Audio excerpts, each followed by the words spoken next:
Hello and welcome back to Forza Horizon 5 and the Exorcist. This is the most powerful production muscle car on sale today, and today I'm going to be putting it up against its rivals from Dodge and Ford. So let's get into it. As per usual, I've specified a challenge for each car, and obviously for the Demon, I'm going to be doing a drag race. And here it is to set the benchmark. I had a poor launch off the line.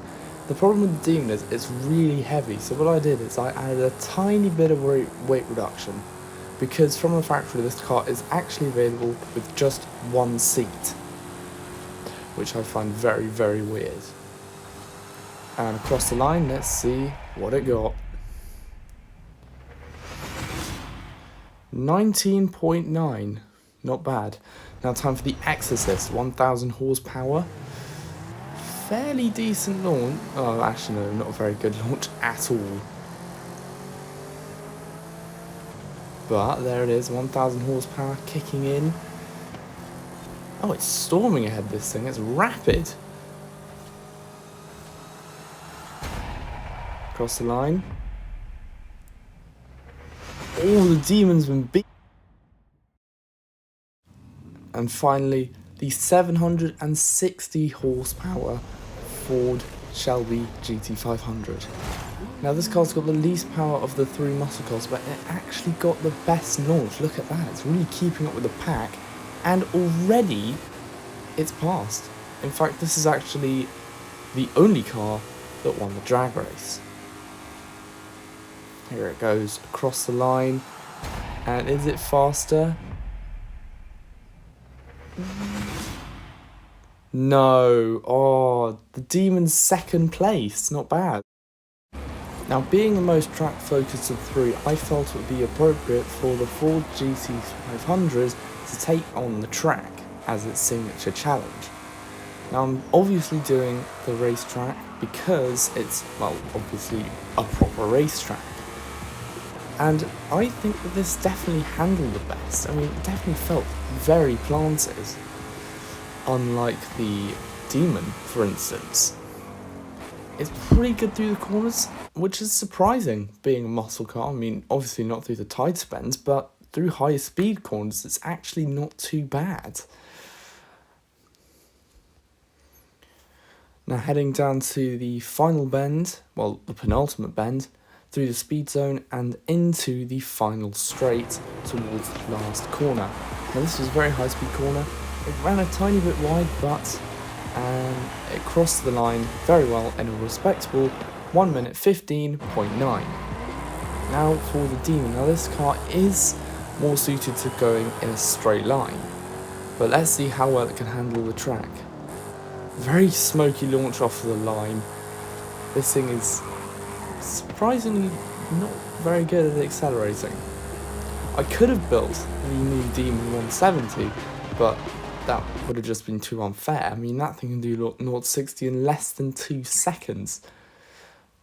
This thing is terrible through the corners, absolutely dreadful. I mean, it handled like a boat. So I'm not expecting a very good lap time. Now, as you're about to see a shocking lap from the Demon.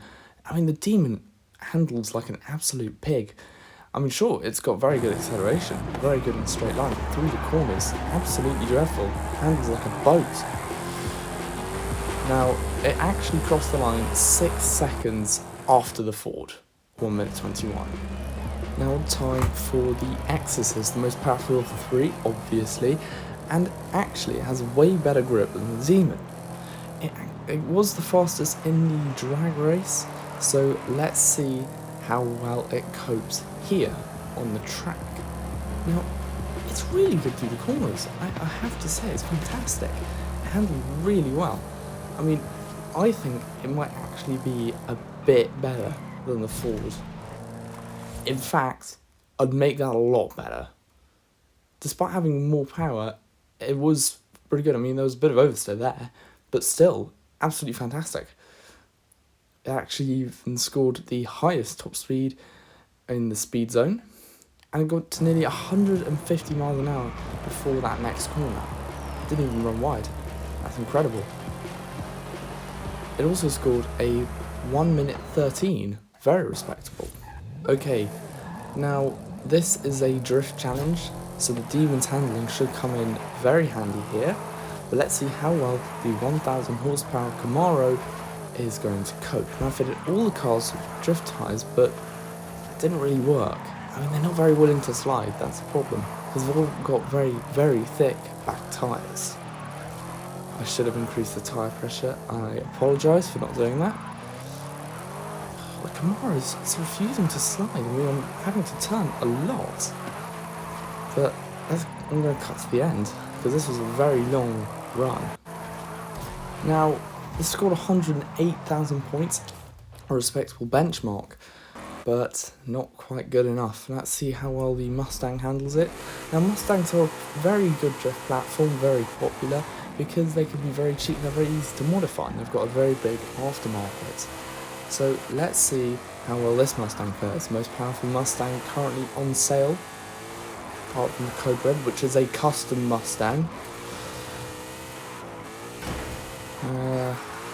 Actually, this thing, despite having the drift tyres, it really didn't slide either. It's got less power, and it spun, as you can see right here.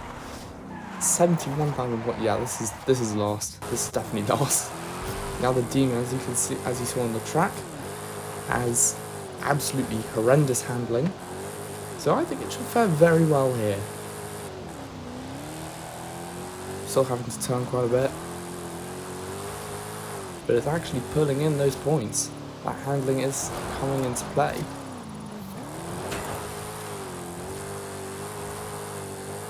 Still going. Oh, but this isn't even a competition. The Demon got 720 points. Anyway, I hope you enjoyed this video. Please like and subscribe. The Hennessy Exorcist is absolutely fantastic. Please go out and unlock it. It's a brilliant muscle car, handles well, goes like stink, and it's absolutely brilliant to look at. Please subscribe for more content like this in the future, and until next time, goodbye.